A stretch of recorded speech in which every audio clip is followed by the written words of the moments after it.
Hello there. I'm Teresa Norton, and I want to welcome you to The View from Abroad, where every week we take one of the columns that I wrote 3 decades ago, between 1993 and 2000, which were in a newspaper in Hong Kong, the South China Morning Post, every Saturday morning. And each week I invite a guest to choose one of those columns, and we talk about them. And the reason we talk about them, because, look, a lot has changed in 3 decades. A lot's changed in 30 years. I've changed a lot in 30 years. And some of my opinions which were very strongly put forward in those columns, have changed. So we talk about that, and then they tell a true story from their own life about maybe some things that have changed for them. My guest this week is John Dykes. He's a globally recognized sports broadcaster who has presented and commented on FIFA World Cups, the Olympics, tennis Grand Slams, golf majors, Formula One, the Premier League, lots and lots and lots of sports experience. John's a keen sportsman and a student of health and wellness, and he spent 40 years in Asia. In fact, we met in Hong Kong. He's a Singaporean citizen now and lives there with his wife and 2 daughters, and you're going to get a chance to hear from him shortly. But first, let's get to that column, which you might have read in Hong Kong South China Morning Post on a Saturday morning about 3 decades ago. And all that Joss. I don't know, maybe I'm nuts, but having cleaned out the flat, tossed all the dead plants, rearranged the furniture, and generally gotten it looking just the way I like it, I'm going to have Mr. Chan come over to my apartment and tell me that all my new cushion covers are the wrong color. Every Chinese New Year, I book him in advance for an appointment to read my face, hands, and floor plan. People find this very entertaining. I've been interviewed by the Australian Broadcasting Corporation, Smithsonian Magazine, and most recently, the team of Good Morning America. My name has obviously gotten on some list as weird Western woman who will speak freely, or maybe that's for free, about the relationship between dragons and dining room tables. In fact, I'm no expert on the subject of geomancy. Mr. Chan says to Lily, my secretary, tell her to move the couch. Lily says to me, he says to move the couch. I move the couch. That's basically it.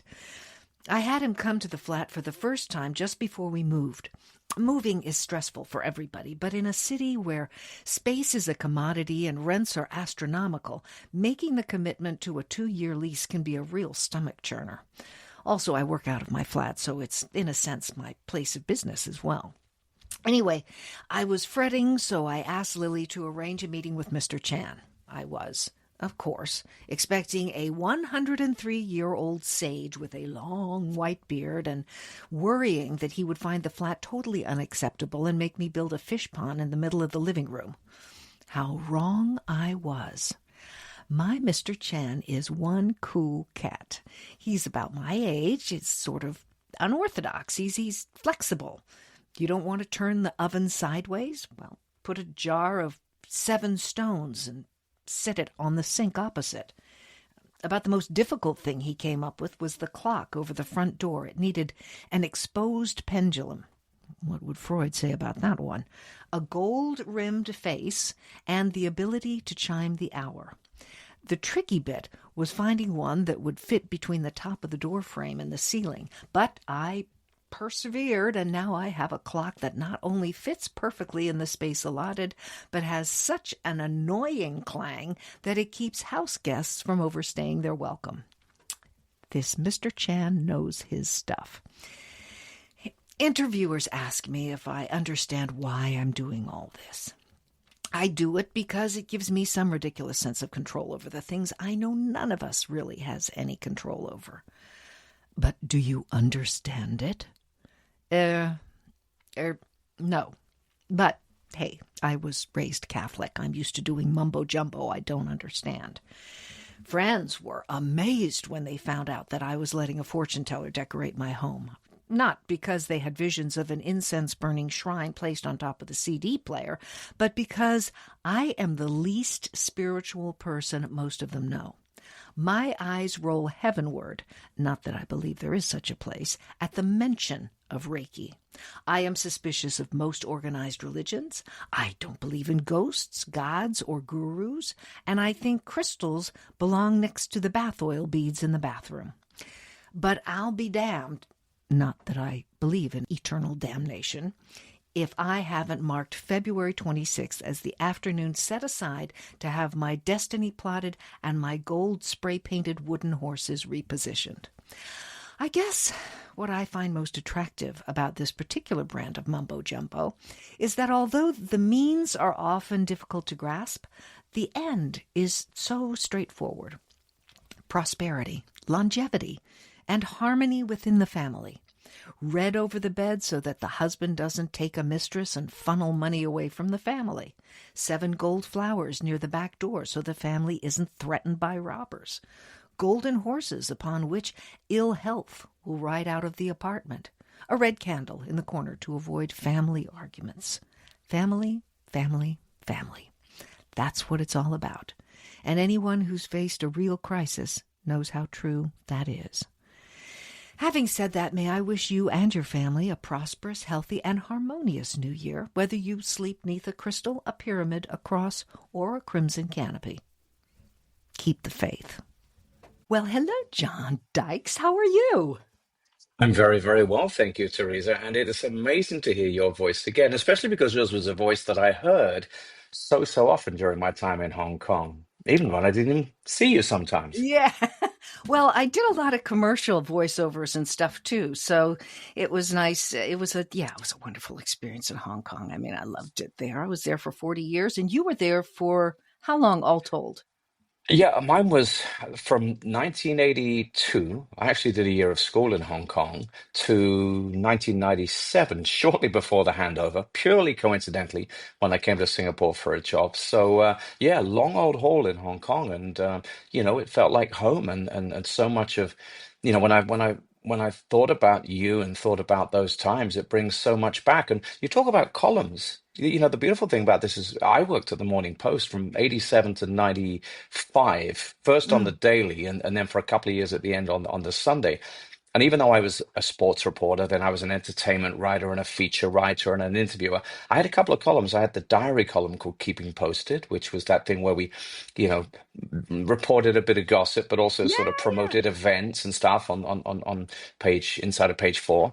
And then when I was on the Sunday, I really enjoyed myself. I did a thing called Icons of Our Time, in which we did these little caricatures about things, and it could be the stray dog or the hairy mole, or it could be just any of those funny little things of Hong Kong life that we considered iconic. Yeah. Well, listen, let me say this. I mean, given your sports and your interest in health and wellness, I was surprised that this was the column that you chose. And I guess when I look at it and I think to myself, all right, if the big deal is what's still relevant for me, well, Mm. I don't have a Feng Shui man anymore. That stopped a little while ago. Mm. And I guess the biggest thing is like I actually say my prayers every day. Wow. Wow. Wow. Yeah. Did you ever do anything with Feng Shui?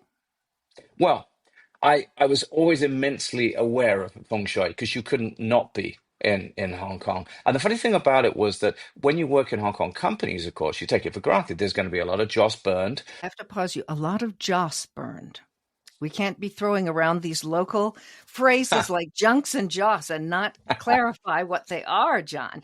Okay, so joss sticks, right? Those are for Mm. prayer to the gods for, whatever you were talking about, praising your ancestors or Yeah. hoping for good health. Okay, so of course, you were aware of that. Yeah, very much aware of it. I mean, when I was at the Morning Post, we still had huge old printing presses, and of course, there'd be big ceremonies every year, to ward off the ghosts and the evil spirits. And when you first see it, you're thinking, come on, if that thing breaks down, it's going to be more a product of, faulty engineering or a lack of oil or something like that. But you soon, become very much aware of it, so Yeah. much so that, like you, I had a lot of friends who really bought into it. Now, sometimes it might be a product of a sort of a cross-racial marriage, and maybe it would be a guy married to maybe a Chinese girl who would sort of go, okay, yeah, fine, if that's important to you, I'll do it. Or it might be someone who just bought into it so much that felt that, okay, well, if it makes this town the incredible, vibrant, successful place it is, I'm in.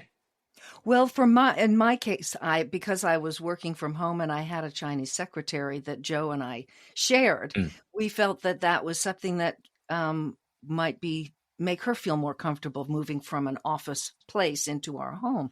But Yeah. then I got like absolutely into it. And in fact, when I worked for Metro Radio, um, Oh, yeah. I brought in a, I they were opening. I was brought on board before they even had a radio station. I mean, I was walking through it with a hard hat as they were setting Mm. things up, and the general manager and I were talking, and Mr. Chan got that gig. He did the feng shui for Metro Radio. So, Unfortunately, unfortunately, I got sacked after about a year and a half. So, although the station may have benefited from that feng shui, my career there did not. okay, bad feng shui, Taipan. There's another reference for you. Yes, and you were the person who interviewed me for that full page Mm. article Yeah. about my the end of my career at FM Select. Good gosh. As if it really warranted that much space. Well, it was easy to be a pretty large fish in a small Mm. pond of expats, you know. Back Amazing. let's get back to that column. Yes, let's do. So, So the thing about it was, I'd not read someone go into so much detail on it. My experience of people talking about feng shui from the, say, from the expatriate perspective was always either a dismissive throwaway line or a sort of curious, no, I need to find out more about this. But for you to go into it full tilt, I love that. well, and you know, in reading it again, as I say, there are a lot of things that have changed for me. I Mm. actually have developed a spiritual relationship, but Mm. but the thing that I really admired so much looking back at that column was the fact that all of that mumbo jumbo was about keeping your family and harmony in place. Yeah. And that's not so much the emphasis in, you know, many of the other organized religions, but it No. sure makes a lot of sense to me that you Yeah. do Yeah. whatever you can to keep peace and stability and Well, let's not sugarcoat it, and also let pr- profitability yeah, and prosperity, because as we all get older, as much as we might poo-poo it in our earlier years, trying to stop money going out the door one way or another, whether it by the way you design your apartment or sticking a goldfish bowl in there, is a pretty sensible thing to do. And we realize that only when we get older.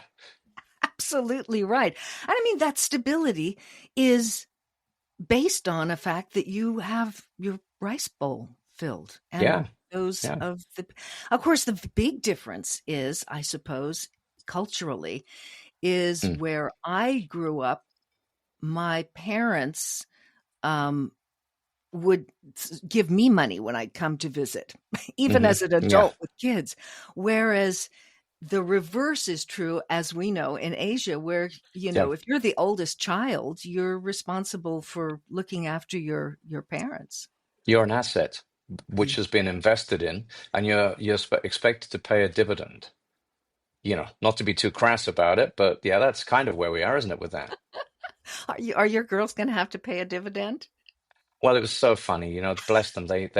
They come to me. The oldest one's working now. She's working in the fashion business, and the other one's doing her master's in Melbourne right now. And occasionally, particularly the older one, she says, "Oh, we really appreciate all you've done because we put the kids through international school and spend a ton of money, and of course, I'd spend money. I'd spend anything on the family." And she'll come and she'll say, we got your back.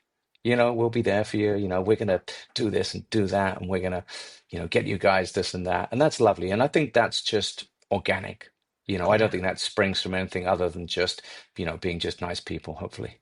Yeah, that's lovely. That's great.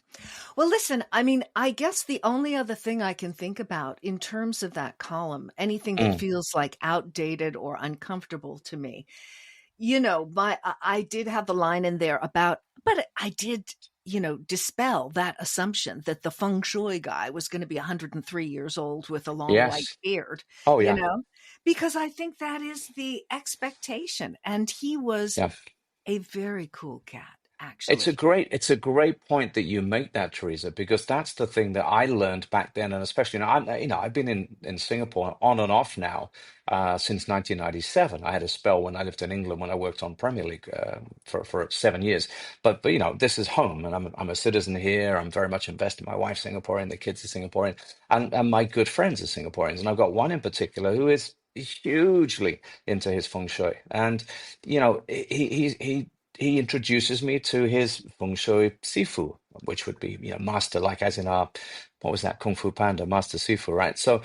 But this dude is a business person. This is a person with a slick office and a really nice marketing portfolio and a great website. And yeah, they're not some, strokey, hairy, chinny, ancient gold-toothed Buddha, as you said. That it's very important because it helps people realize in a way, it's a life coach, isn't it? I suppose in some ways. Yeah, and also sort of like an interior decorator for harmony, you know, Yeah, yeah, for peace of mind, right?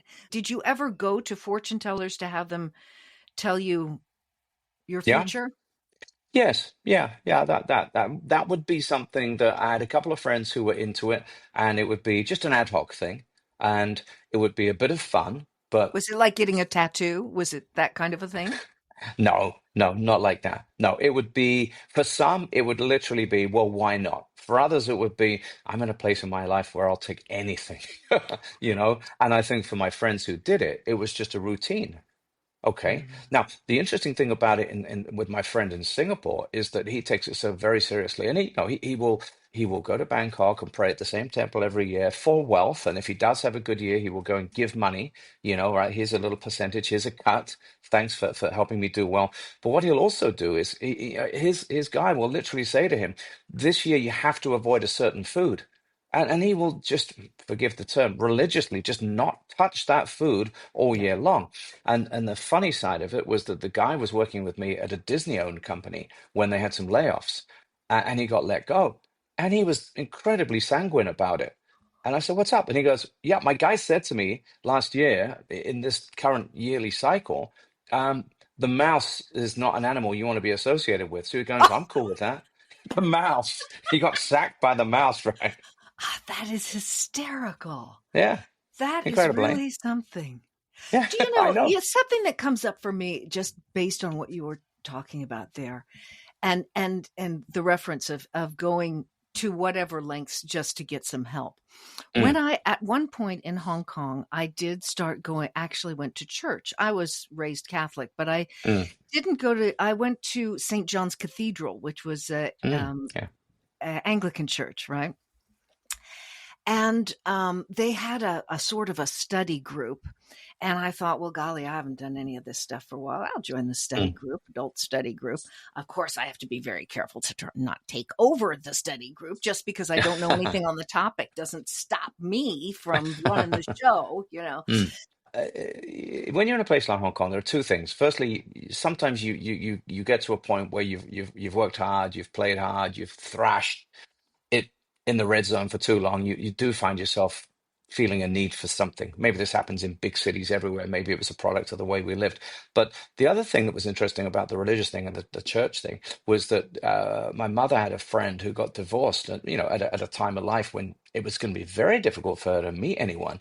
But because she went to a church, I think it was an Anglican church, she met a guy who had also got divorced, and they had the most wonderful marriage, and they were a wonderful couple. And I often thought to myself, if nothing else, it was a way for some people to get together, Yeah, like-minded, and it served a purpose in a place where it would have been really hard, I'm sure, to absolutely. find anyone. And I remember they were having a sort of a discussion group, and I said, I used to think that the only purpose of religion and the only reason anybody did all this I believe in God stuff was because Mm. they couldn't deal with the realities that were being dealt to them in life. You And said that. I said that. And I Mm, said, you know what? It turned out for me, I was right. That's what brought me mm, to faith was that mm. I was in a set of circumstances where it was like a perfect storm of crap, and I was at my wit's end. And I thought, Mm, whatever. So it's yeah. that kind of goes back to what you were saying about this other friend of yours that said, I'm at a whatever. I'm open to anything. So Yeah. hey, let's Yeah. let's take a break here, and then when we come back, I want to hear the true story from you, that was sparked by something in that column.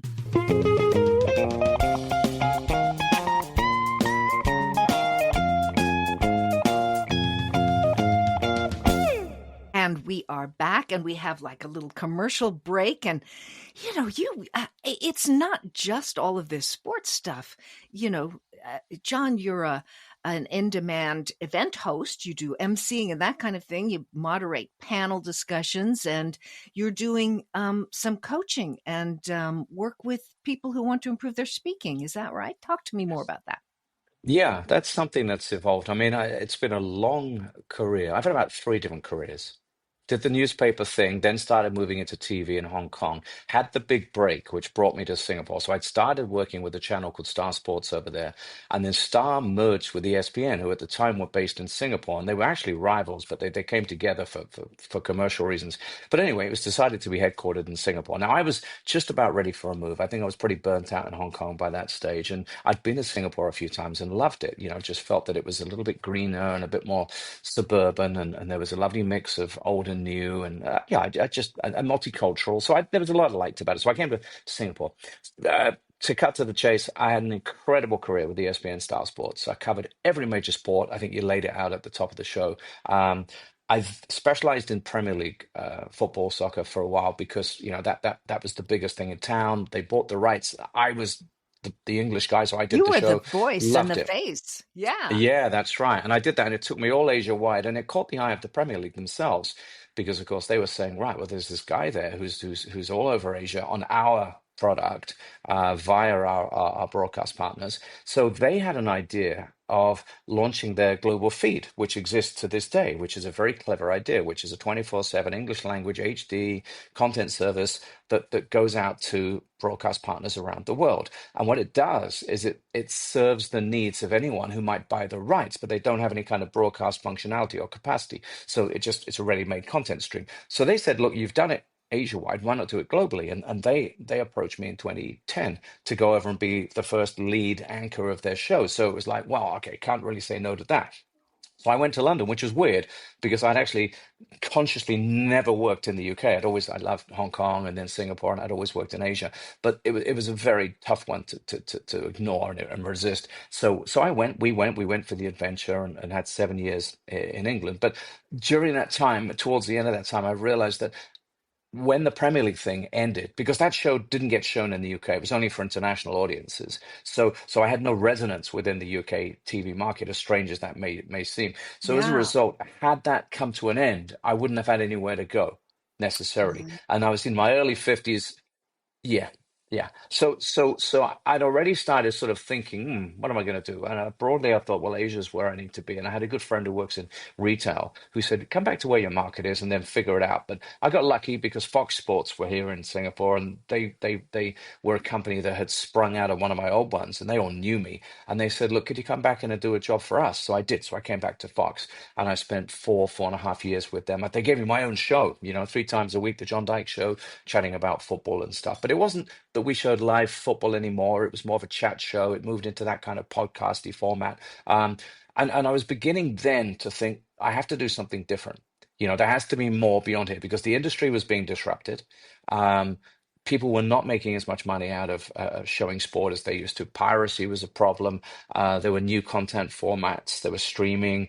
The audiences were resistant to paying for stuff. I think it's fair to say. So I then started thinking, okay, do I go elsewhere around the world chasing this kind of diminishing return, or should I do more? So what I started doing, and I'd already started doing it organically, was hosting events and moderating panels. But then I formalized it by actually going and joining a speaker association and going and learning about coaching and putting the word out that I would put together a series of classes. I would put together a series of talks, and I'm now doing that. So I worked last week with a fintech company, working with their business development team, their sales team, their client success team, about what I call owning the moment. bringing that Great. that little sprinkle of TV style. You know, you're in a speaking situation, you've got to captivate, you've got to hook, you've got to engage, you've got to tell the story, and here's how we do it. Well, So tell that sort me, of stuff. how would people get a hold of you if they were interested in getting some help from for themselves or for their company from you? Well, I will step straight into that invitation. I've got a website, www.johndykes.co, not com, co, at the end of it. And that spells out pretty much what I offer. Great. It sounds wonderful. Okay, so it's www.johndykes.co. Is That's that the one. correct? Yeah, that's the one. Perfect. All right, great. Now, we've got to get back. I want to hear that story.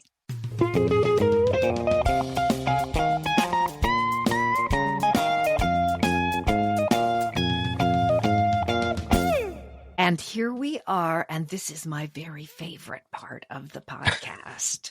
I want to hear what true story was spawned from some word or idea or situation in that column for you, John Dykes. There was a bit in there when towards the end of the column, I think you'd laid out all of the different, wonderful quirks and systems and things you do with Feng Shui.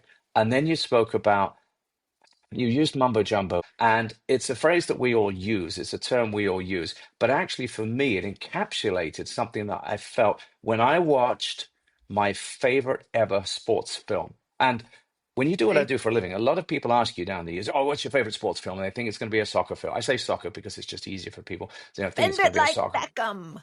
Yeah, that's right. Or Escape to Victory or something like that.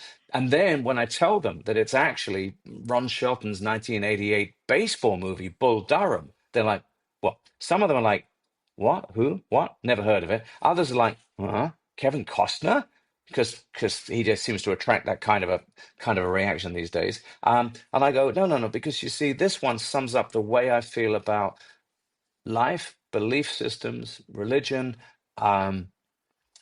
Our actions and the effect those actions have on people and so many other things to do with life. So when I read that, it just triggered my thoughts of Susan Sarandon in this film. There's a lovely bit right towards the end, and the film, which I know you love as well, is about baseball.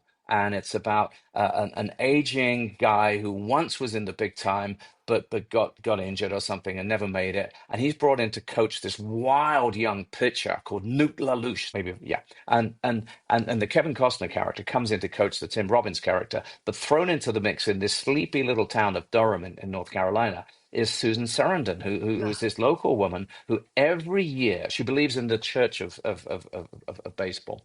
Every year she selects one of the players on the roster, and she, how do we say this, gets with him for a year, and she mentors and in her own little way tries to bring out the best in the guy and imparts some kind of religious values. And she gives a couple of speeches in the film in which she says she's tried all different types of religion, but she's settled on baseball as the one that does it for her. But there's a beautiful thing right at the end when the young player finally gets mentored by both of them, by Costner and Susan Sarandon. And of course, there's a love triangle here, right? And the father of this young guy, when he discovers that the young guy just puts the phone down and says, "I've been called up by the big leagues. I've made it." He goes, "Oh, that's wonderful news. Shall we pray?" And Susan Sarandon waits a pause and goes, "Oh, let's not." And So the it's her delivery, religion, but she's got her own way yeah, of celebrating it, as I recall. And some that's of right. that has to do with intimate um, Yes. It's a communion. lovely intimate communion. Very nicely put. Goodness, listen to us. It's just a wonderful film because it's got this beautiful. I'm a sports guy through and through. I might have done entertainment and stuff like that, but I played sport as a young guy. And the thing about the baseball thing is that I grew up in England, so cricket was the thing. But they're very similar. They're a kind of a soundtrack to summer. They're a Mm. background music to summer. They're statistically driven. There's a kind of a quasi-religious thing about them. So listen, I've got to ask the question now. Is there, did that movie have any kind of effect on you in terms of the way you looked at, Yes, I don't yeah. know. So what it did was it kind of crystallized a way that I'd always felt really. Now I didn't come from an organized religious background whatsoever. I had to go to school. I went to a boarding school, so I had to go to church every weekend. But moving to Hong Kong had kind of also intensified my lack of any kind of need for religion, organized religion. But I'd also grown up a little bit cynical, by nature. And being British, I think that comes quite naturally to us. But I'd also grown up, and the best thing that happened to me at school, where I wasn't great, and I spent most of my time playing sport, was English literature. I just loved it. I became a huge fan thanks to a teacher who one day, when we were in the middle of a really boring Chaucer class or something like that, said, I don't think you're into this. Here, take this home with you. And it was Raymond Chandler. It was The Big Sleep. And he got me into American hard-boiled detective fiction. And Mm. so I fell hard for that stuff, the whole Raymond Chandler thing, all the way through to Robert B. Parker and his Spencer novels. Travis And McGee. Travis McGee, I love, absolutely love. So I've always enjoyed these kind of knight errant kind of characters with their own moral codes, very, very suspicious of authority figures, organized religion, anything that's a little bit too organized and sinister, but who naturally have an altruism and a compassion about them that just springs from within without necessarily being the Mm. product of any doctrine or anything like that. Mm. So, in a very sort of generic way, this is how I felt about life. And I was probably fairly bigoted at the time, and I would have been anti this and anti that. But on a positive note, when I got to Singapore, it intensified because I realized here that they celebrated all kinds of religions. And, Mm. and and the thing that's amazing here, because it seems like they have a long weekend every weekend, because this week the Monday off was for a Buddhist festival. Then, a few weeks back it was for Hari Raya for the Muslims. Then there'll be a Hindu one. Then there'll be, something Christian. So what they do here, which I love, and it's in direct contrast to a lot of the world where people tiptoe around on eggshells, afraid of offending everybody, is what they do is they revere, celebrate, explore, and understand everybody's religions. And the Mm. nice thing is that I'm comfortable with that because it means I can sit in the middle of it all and understand it without having to attach myself to it. And that just suits me.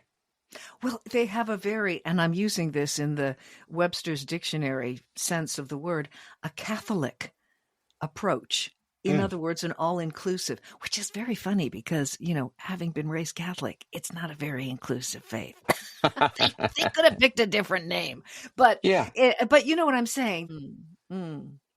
yeah. I have to say the hero in my life growing up was my father, and though my mother was Roman Catholic, Hmm. my dad had no faith, no religious Yeah, affinity at all. In yeah. fact, when they got married, he said, "Okay, you can raise the kids Catholic, but they're not going to parochial school, and I'm not eating fish on Friday." So he was your hero. Yeah, he was your hero because he was selfless and he was giving and he had a moral code of his own. If you have 30 seconds more in this part here, very quickly, just to Mm. wrap up that point about the column, is what I love about all the different things here is that they're all they celebrate the ceremony of it. So they had this thing recently, the Taipusam, where they pierce themselves, the Indians pierce themselves and walk around carrying these things that are all stuck through their skin. And then you have incredible ceremonies around the other religions as well. Of course, we have all the Chinese ones where we burn, paper Mercedes and things like that, right? Mm. And the thing about it is, it takes me back again into the Feng Shui. All of these seemingly weird little gadgets and rituals and decorations and piece of interior decoration. I love that. You celebrate that because that's the Mm. that's the paraphernalia, the manifestation of it all. And why not? Yeah, absolutely. I mean, listen, we're tribal creatures, all of us, Mm, and we've always had rituals of one kind or another that not only provide some sort of answer to questions that we can't answer ourselves, but provide us with communion with other yeah. people and give us something in common. And if I have a final thought on this, I would say I hope that we can find more of the commonality and less of the differences. John Dykes, thank you so much for coming. And listen, for those of you who have tuned in, if you've enjoyed what you've listened to, that's the first time I've said this. I always forget to say it. Please like, comment, or share wherever you get your podcasts and whatever you're going through. I did talk about having gone through a rough patch myself. Whatever you're going through, breathe all the time and come up slowly. And as my Mm. friend Geraldine said to me when I was worried about what was going to happen next, hey, what if it's good?